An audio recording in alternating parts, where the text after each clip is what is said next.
And our next presentation will be done by Erico Azevedo about the information field and his experiments with remote influence. So we had a lot of talks about that yesterday, about the intention experiments, etc. And today it's actual scientific research made on detection of remote influence between the people.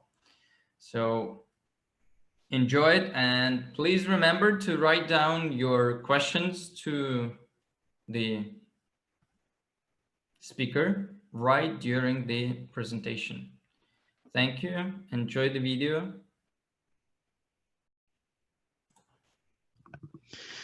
And if you hear someone crying in the background, it's my little daughter, Gabriela, that is here also with us. Well, first of all, the title. Is there an information field in the life world? This is a very old question humanity has been making to itself in different formats, as we are going to see. So we are going to try to answer it through an empirical approach, a scientific approach, using physical distance and Faraday shielding. We will explain what is that, to test a non-local communication phenomenon with human beings. This non-local, it's a relatively new expression, used mostly by quantum physicists to indicate phenomenon in which apparently the locality principle of physics is broken. First of all, let's go to acknowledgements.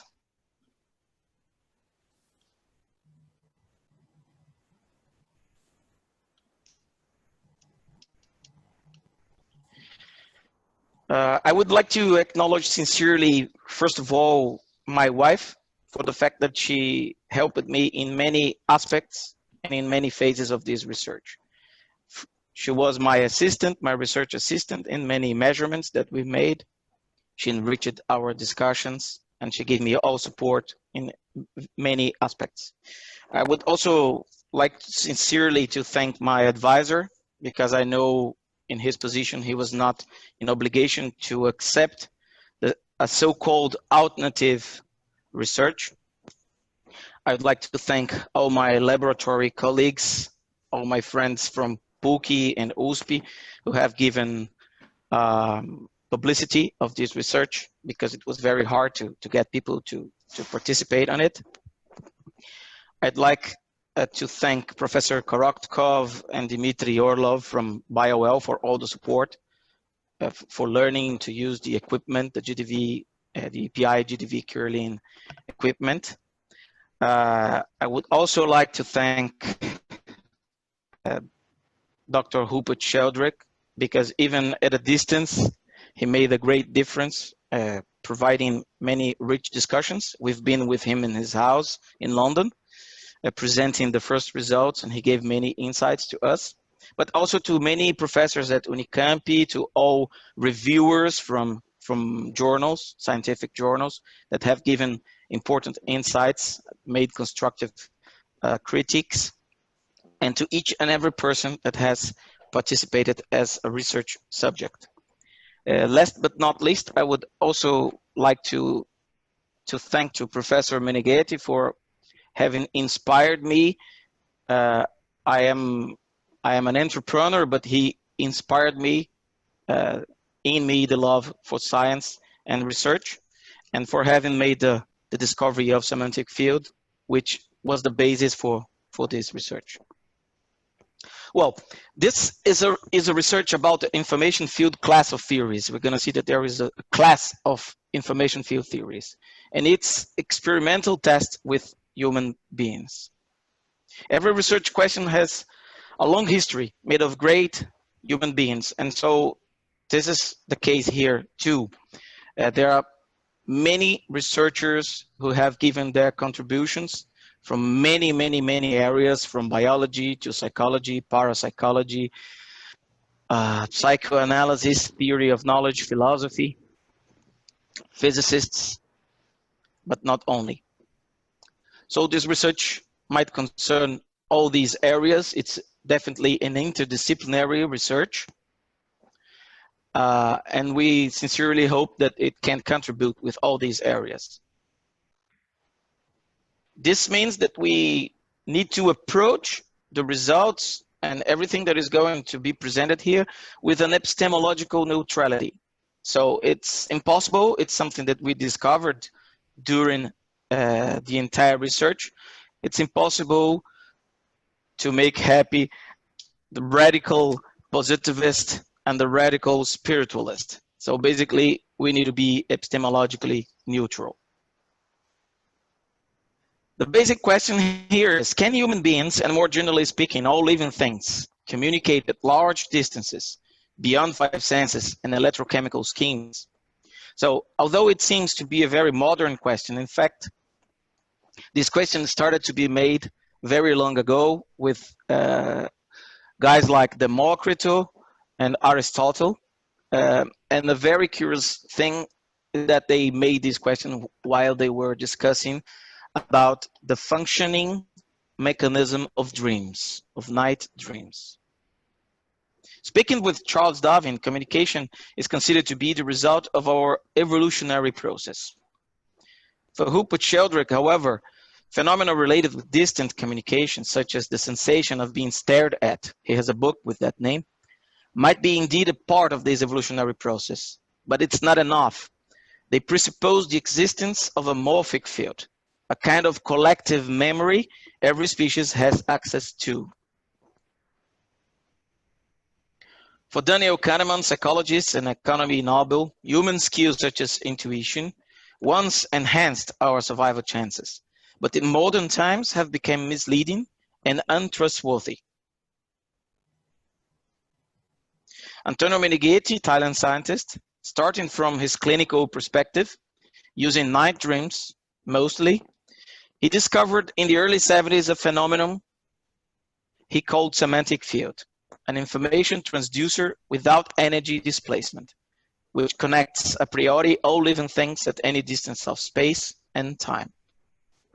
He made this discovery during the clinical sessions in which, when he distracted himself from what the person was speaking rationally, he could see some images or have fantasies, which is a phenomenon that many psychologists and many psychotherapists report. He gave special attention to these apparent distractions, apparent fantasies, apparent non-rational information, and analyzed this deeply, proposed a method to read these fields using the natural capacities of perception of our living body. But he knew that it was futurology to talk about quantum in the 70s. So the empirical demonstration and mathematical description should be a task for physicists. So where came the insight to make this research? It came firstly from previous PhD research in clinical psychology. We were investigating physiological signals from 162 psychotherapy sessions.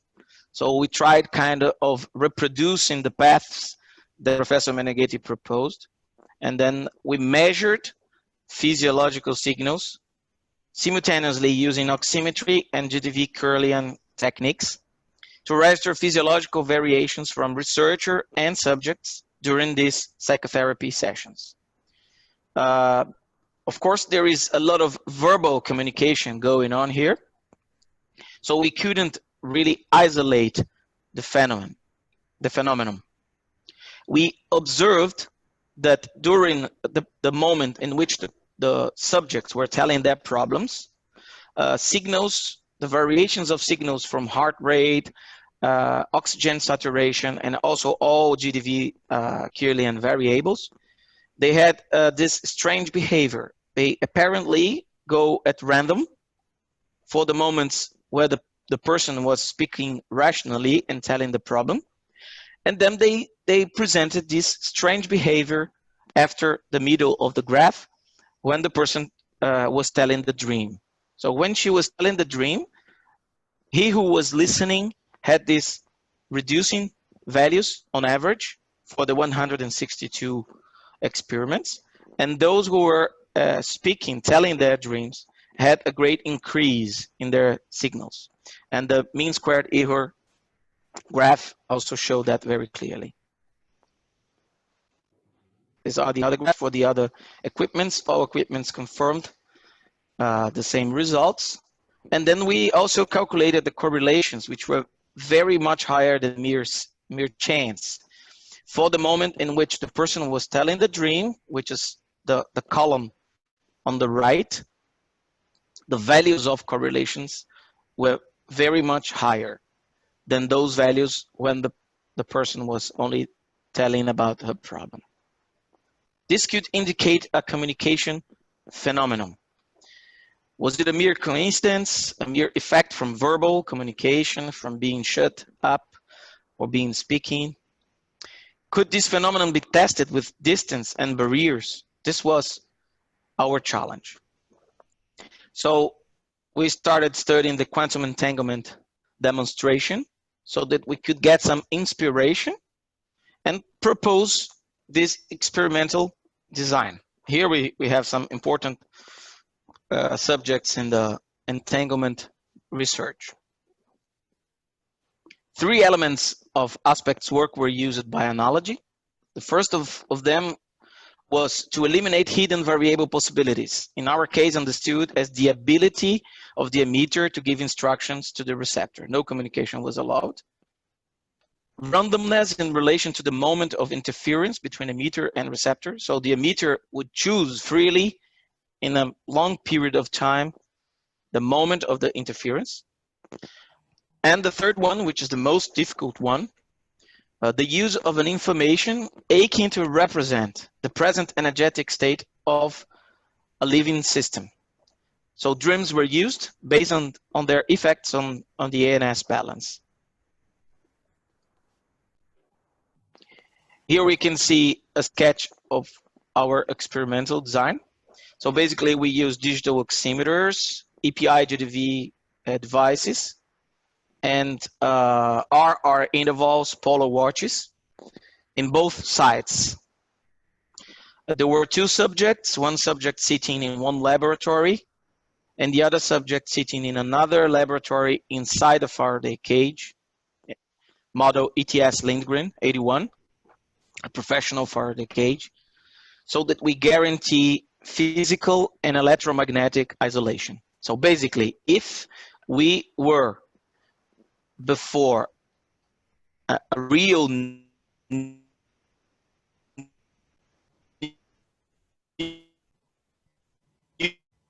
phenomenon, something that should physical communication possibilities, all other communication possibilities.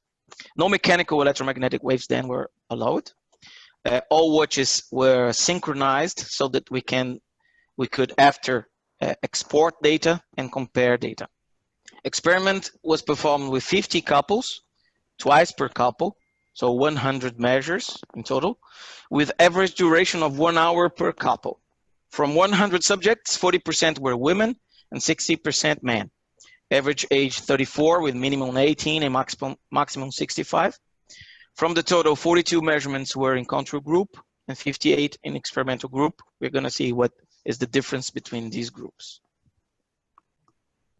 Couples were chosen preferably among subjects that lived in different cities. This was very hard to achieve and did not know each other.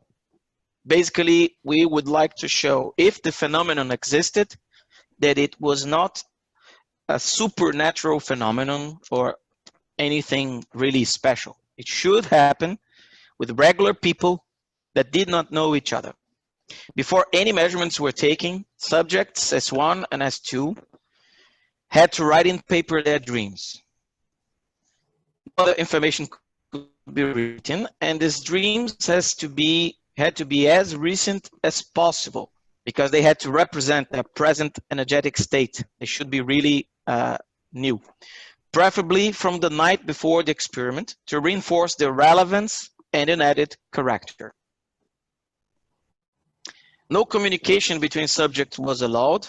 After dreams were written, each subject sat alone in a different laboratory. S1 in LAT, which is the high voltage laboratory, and S2 inside the ETS Lindgren series in Elisef, a second laboratory. As you can see in the picture, they are very far away, 250 meters in straight line, more or less 5 minutes walk. S1 received then a folded paper with instructions to read its content in a freely chosen time between the 5th and the 15th minute after measurements started. We had to take this precaution. We had to take this precaution because the first minutes could be, and the last minutes of the measurement, of the entire 20-minute measurement, could be altered by anxiety or the person being distracted or being agitated whatsoever. So we gave 5 minutes at the beginning, so a person should then choose freely a moment in which opening the paper and reading it. But the fact is that the person didn't know what was inside the paper.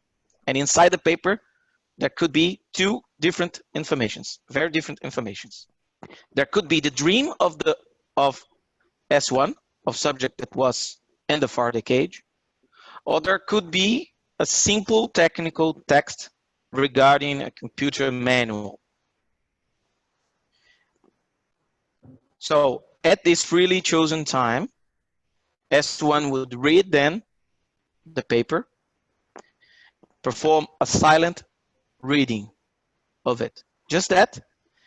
And after the reading finished, the person would take note of initial and final times of reading. The instruments, as I said, during the entire experiment, we measured pulse rate, blood oxygen saturation, and the RR intervals for heart rate variability analysis, and energy in joules. All this simultaneously for both subjects using the IMF Tech Age pulse oximeter, Polar V800 watches, and BioL GDV devices. We'll speak a little bit of this GDV. Connected to laptop computers in offline mode, so no interference be generated, with synchronized times in both laboratories for all instruments. So what EPI GDV measures, and why did we use it? The EPI GDV technique consists of applying an electric field, very short, that stimulates the emission of photons and electrons in the skin, using a digital camera to capture this photon emission.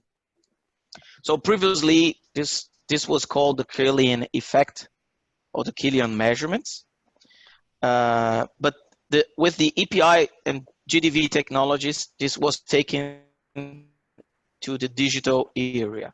Basically, it makes an integral, a calculation of the amount of energy, of the amount of light that there is in this photograph. In practical terms, it allows indirect measurement of energy resources at the molecular level of functioning in structural protein complexes. With more detail, we have in text, in the full text. It also indicates, there are many articles that says that it indicates, it reflects the ANS activity and the balance of parasympathetic and sympathetic system sections. Indeed, we started without knowing what would be the results of EPI GDV measurements, but it proved to be very interesting and very useful and very sensible to human variations. Data normalization was also very, before applying any statistical methods, that data had to be normalized in terms of z-scores, coefficients of variation, but mainly in terms of time. Each sample was considered to be 3 times the duration of the reading moment. So the reading was the most important experimental moment. So if the reading had 1 minute precisely, we would consider 1 minute before the reading, and we would label that period before. And 1 minute after the reading, we would label those measurements with the label after.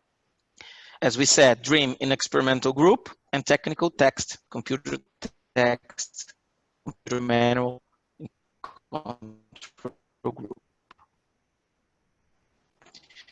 A few questions guide the entire analysis, inside or outside the Faraday cage, considering the moment as a factor. So the moment before is different from the moment reading. The moment reading is different from the moment after in a consistent way, statistically speaking. Do subjects outside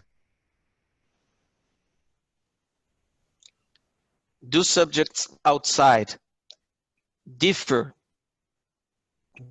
during the moment of reading, compare experimental versus control groups? So this, in fact, is the most important question, because if experimental and control groups are different during the reading moment inside, for those subjects inside the Faraday cage, then we can affirm that there is something new here going on. The third guiding question is, do subjects inside the Faraday cage differ during the moment of reading, comparing experimental versus control group? As I said, this was the most important aspect. And fourth, but not less important, do different instruments and different variables confirm one another or contradict each other? I had a hard time choosing some graphs to present to you. Basically, we built these graphs considering two transitions. The transition before reading, with the 0 second indicating the moment in which the reading starts, and also the reading after transition. So when the reading finishes and then the person rests, and inside the Faraday cage, the person obviously doesn't know anything that is going on. So as you see, the 0 is a little bit in the left, it's not in the center. But in the first graph, we have the average coefficient of variation for pulse rate, considering the before reading transition. Okay, so looking at this graph, we see that from the 0 starts a difference. From those which are outside, this difference is bigger. So we have a raise in the values in both control and experimental groups. And we have a different behavior for those which are inside. Precisely from the moment of the reading, we see in experimental and control group that they decrease. The mean squared error, quadratic error then of this coefficient of variation is presented below in the left, and then we can see the comparison between people inside and outside from control and experimental groups. I'll continue with other graphs. So these are the EPI GDV results. And here we see it very, very clearly. So basically here we have 3 output variables: energy, intensity, and area. I'll ask you to pay more attention at the energy value. So basically the 0 here is in the middle. We see that the values are more or less flat in terms of variation until the moment, the 0. This is regarding those that are outside. So we can see the big impact that reading the dream causes in the variable, in the energy variable. And the right side on the top, we also see those who are outside and the before reading transition, but in the control group. So if you compare the size of the variation, we go from 1.2% to 2% only. In experimental group, we already start with a very high level of variation on average, 15%, around 15%, and we grow to almost 35%. Below, in the graph below, we see the same coefficient of variation for all GDV variables for those inside the Faraday cage. First in the experimental group, and we also here see that we reduce from 8% of coefficient of variation. When it arrives in the 0, so when the dream starts to be read, there is a flat moment. There is a flat moment of almost 25 seconds, and then the variation raises again. Again, when we see on the right bottom graph, the size of the variations much smaller, from 1.6% and then reducing gradually to 1.4. The RR intervals, I brought different graphs. So here we see it's a little hard to see what's going on. On the left side, on the top, we see the RR intervals of coefficient of variation for the before reading transition. So basically what you see is in the control group outside and in the experimental group outside, we have these basically a small raise for those in control and a small decrease for those in experimental group. On the right side, we see those who are inside the Faraday cage. So from control group, we have a deeper reduction, and from the experimental group, we have this sinuous behavior, which graphically we cannot affirm basically anything. But on the graph below, considering those who are inside and the reading after, it's really amazing how in the experimental group it gives a reduction, a very big reduction.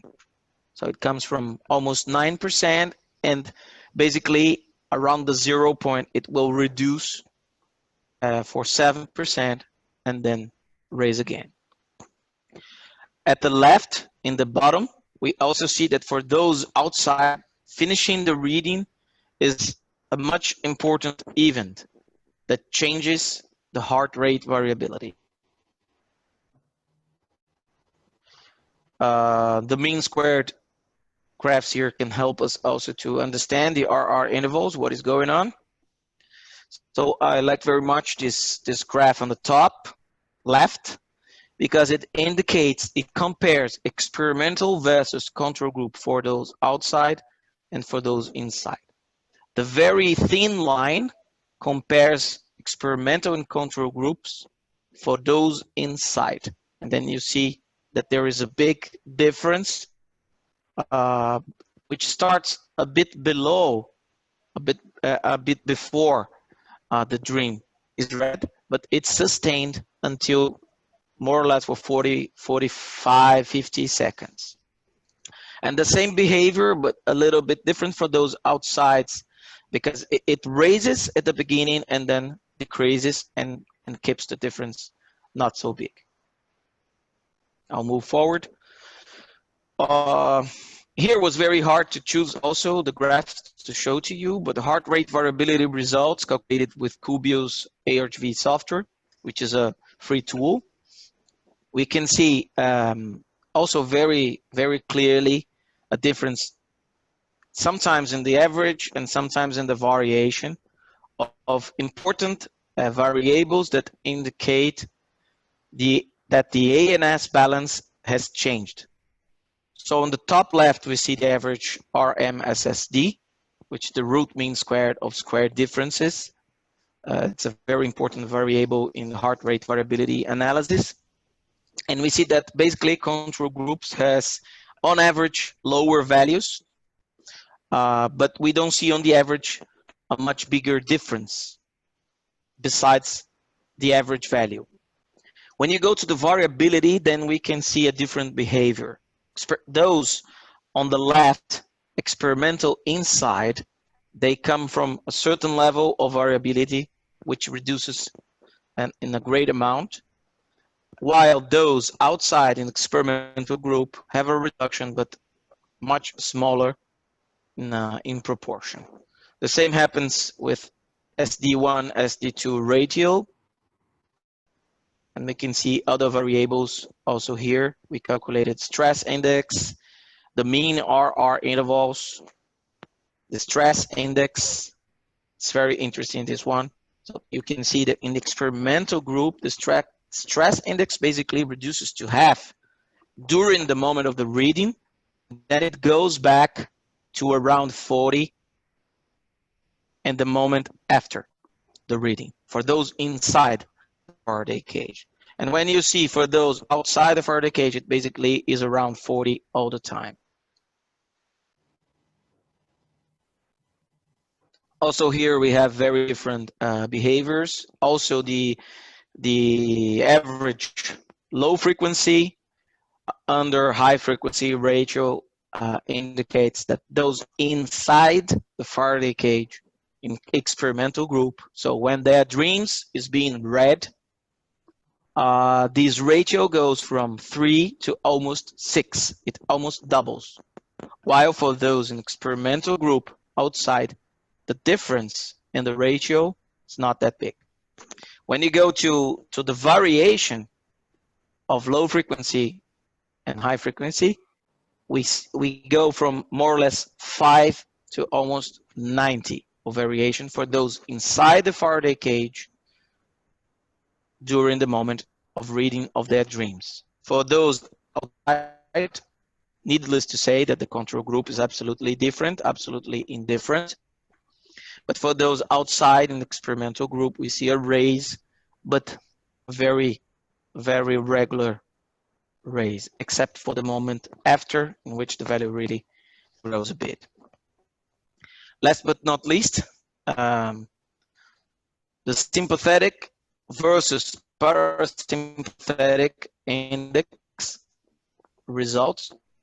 They also indicate here that for experimental group, we have lower proportions of SNS index than in control group, and those variabilities in experimental and those in control groups. They are basically inverted. So we start in the moment before for those in experimental group with more or less an equilibrium, which is altered. And when we go to the control group, we start with more PNS index, and then the value raises for those who are reading outside the dream. I also like very much this graph. I swear this is the last one, which is the variation PNS versus SNS index, comparing experimental group and control group. For subjects in control group inside the Faraday cage, PNS variance in proportion to the SNS variance is typically under 30%, decreasing in the moment of reading. For subjects inside the experimental group, the PNS variance proportion is typically above 40%, and it raises even more in the moment of reading, reaching 45%, with an inverted behavior for those in control group inside, which is also very, very curious. So graphs were there to help us understand more intuitively the numbers, all data that we collected. ANOVA tests were performed then to make a real statistical comparison. I forgot to thank Luis Tavares for his big hand with statistics. He's a mathematician from USP who helped me very much with this part of the work. So the first approach considered the moment as a factor. So let's compare data considering the moment as a factor. And it answers to these questions. Are there significant statistical differences between moments before, reading, and after when we look separately at experimental and control groups?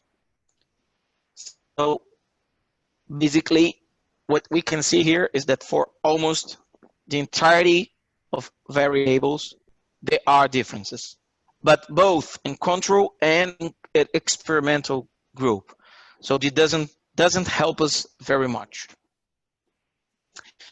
The answer is yes for all these scored variables, except for SpO2 outside in experimental group. Another approach, there were three approaches indeed, so this is the third one. Another approach considered the group as a factor, and it answered to this question.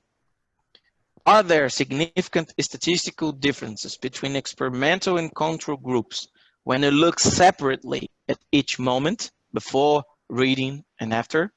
And of course here that our bigger attention should be given to the reading moment.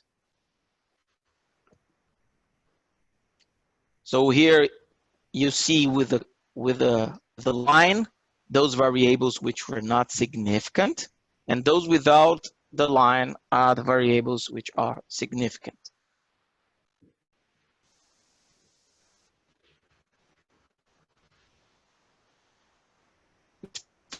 Experimental and control group default reading moment. So here we confirm that entering in contact with someone else's dream causes a great impact in the functioning of our autonomic balance. Groups were also significantly different for subjects inside the Faraday cage. During the reading moment, for two z-scored variables, pulse rate, and the RR intervals.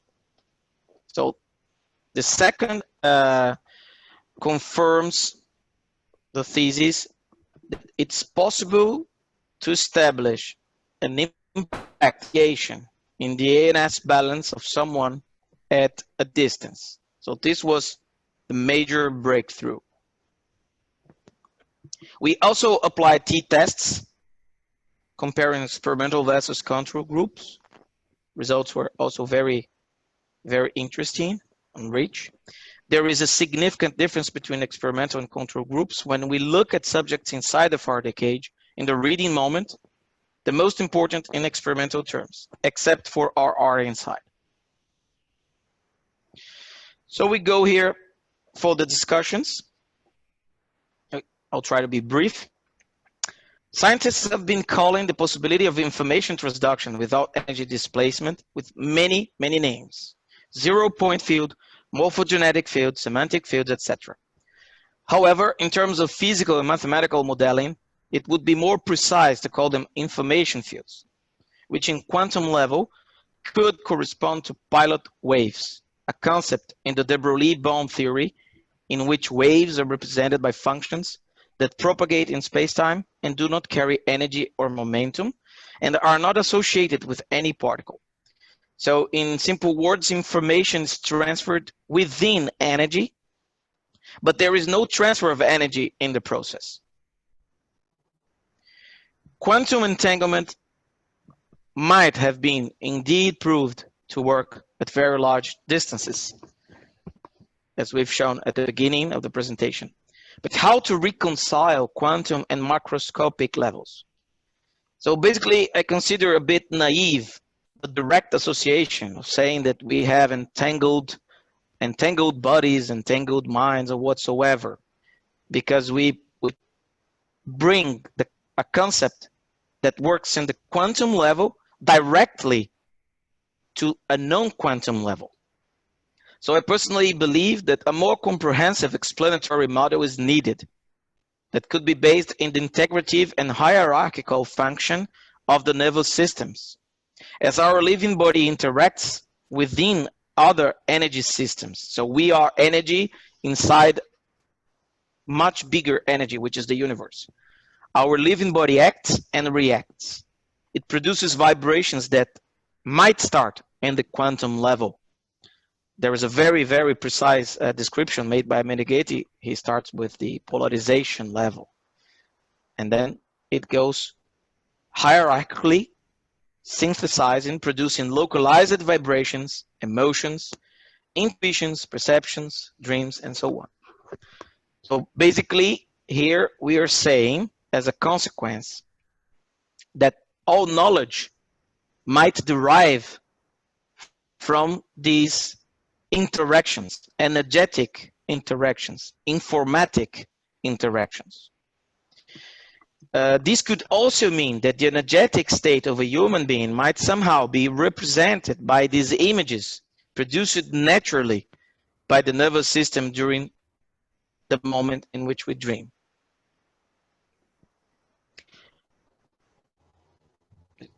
And this could explain why dreams can impact the ANS balance.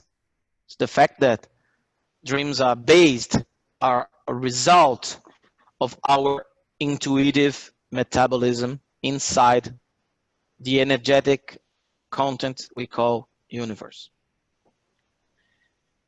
As well as scientifically justify the millenary interest of humanity in understanding the meaning of dreams, which is considered by many, many scientists as an important resource lost in modern society. Let's not forget that many great discoveries have been made based on dreams. Kekulé, for instance, discovered the molecule of benzeno. Also, the periodic table was discovered with a dream. Of course, those scientists, they were inside their problems. Many inventors, like Thomas Edison, used dreams to solve their problems. The tree of knowledge, which was also seen in a dream by Descartes, and so on.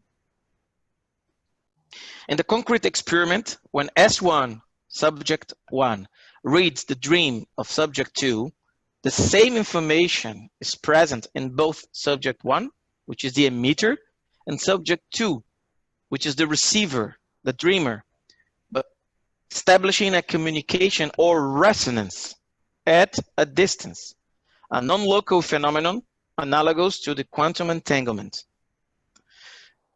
So again, we reinforce only analogous. As expected, subjects inside the Faraday cage typically have no consciousness of what is going on, unless he or she is a very well-trained expert in great self-awareness. I remember of two people that kind of guessed the moment in which something happened. So they basically, when they went outside the Faraday cage, they said, I believe that my dream was read at this moment. And they were right. Conclusions and future work. This research achieved three major results, if we can summarize here in a very simple form. It confirmed that human dreams deeply affect the ANS balance of subjects, not only of those who dream when they dream, but also of those who hear or read it. It has shown that subjects' ANS balance can be modified, can be altered at a distance with barriers, Faraday shielding, establishing an empirical milestone in an area where experiments used to work only in very, very special cases. So this was one of the points we discussed with Rupert Sheldrake, because mostly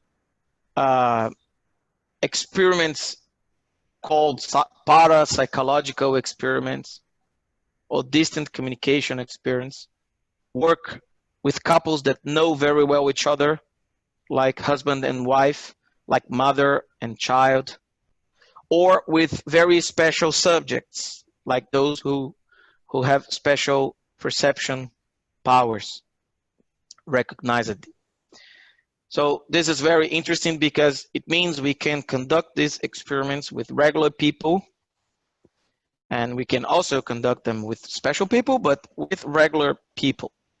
And third, last but not least, the use of dreams creates a natural bridge between neuroscientists, psychologists, spiritualists, parapsychologists, psychoanalysts, and even materialists.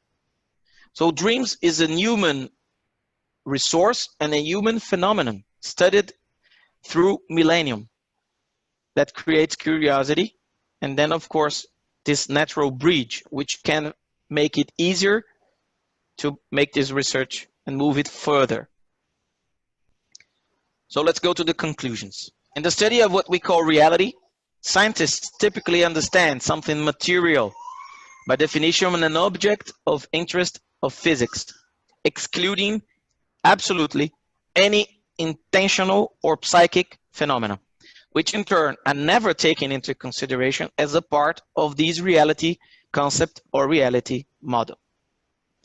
Many scientists are showing, however, the fact that the physical principle of action and reaction makes no exception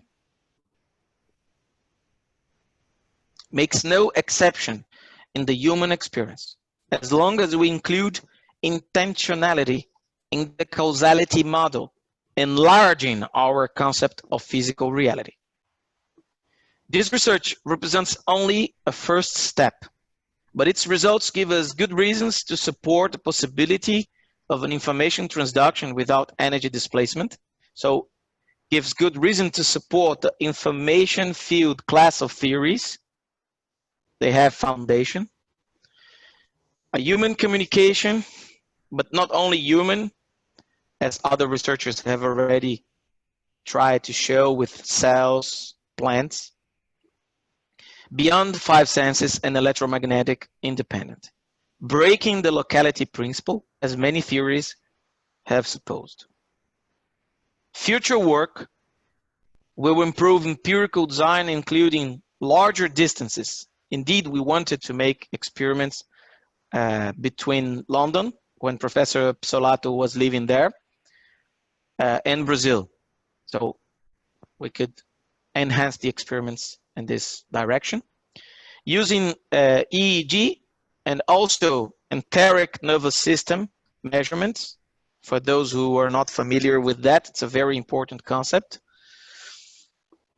And basically our second brain, as well as procedures to enable hearing instead of reading dreams in a double-blind experimental design. This means that even the researchers should not know what will be open in the paper or what will be heard, if the dream or any other material, increasing the number of subjects to 4 digits. So we made a big effort to arrive at 100, but we should make a bigger effort to arrive at 4 digits. Considering the scientific challenges that the concept of information fields represent, it's obviously natural that there is still much work to be done and many questions to be answered, that definite answers to be given. Nonetheless, it's fair enough to state that the milestone has been established in the progress towards a unified theory of reality. Dualism has helped science to come to a certain point, but it's necessary to move forward, avoiding reductionism and dogmatic positivism, to build a broader vision that includes intentionality in our equations. Thank you for your attention. I'll stop sharing the material. So it was the presentation by Erico. Well, please remember to write your questions to the speakers in our chat and to allow them to answer them.